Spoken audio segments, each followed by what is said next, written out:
Hello बच्चों, so let's understand the question. The question says a man grows into a giant such that its linear dimension increases by a factor of 9.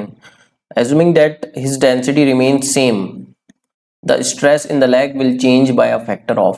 So बच्चों stress की अगर हम बात करें तो stress का formula क्या होता है, फोर्स अपॉन एरिया। ठीक है बच्चों, अब हम मान लेते हैं यहाँ पे पर्सन को कि पर्सन जो ग्रो कर रहा है increases by factor of line, मतलब इसकी जो डायमेंशंस इंक्रीज कर रही हैं हम मान लेते हैं इसके खुद के वेट के कारण कर रही हैं। तो फोर्स को हम लिख सकते हैं mg एंड एरिया को मैं लिख देता हूँ a। क्रॉस सेक्शन एरिया मैंने पर्सन का मान लिया a। अब मास को कैसे लिख सकते हैं बच्चों, density into volume into g upon area. And volume को कैसे लिख सकते हैं बच्चों, in terms of linear dimension, area into length into g upon ए।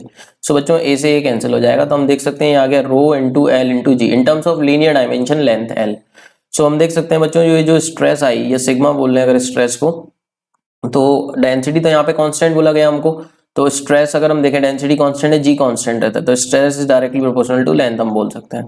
तो अब देख लेते हैं बच्चों, यहाँ पर स्ट्रेस हमारी कितने फैक्टर से इंक्रीज हो गई, मतलब लीनियर डायमेंशन 9 फैक्टर से इंक्रीज हो गई, तो stress in the leg will change by factor of. तो स्ट्रेस भी हम देख सकते हैं लेंथ के डायरेक्टली प्रोपोर्शनल है, तो अगर लीनियर डायमेंशन 9 टाइम्स हो गई तो डेफिनेटली स्ट्रेस भी कितने टाइम्स हुई होगी, 9 टाइम्स। तो यहाँ से हम प्रूव भी कर सकते हैं sigma 1 upon sigma 2 equals to L1 upon L2।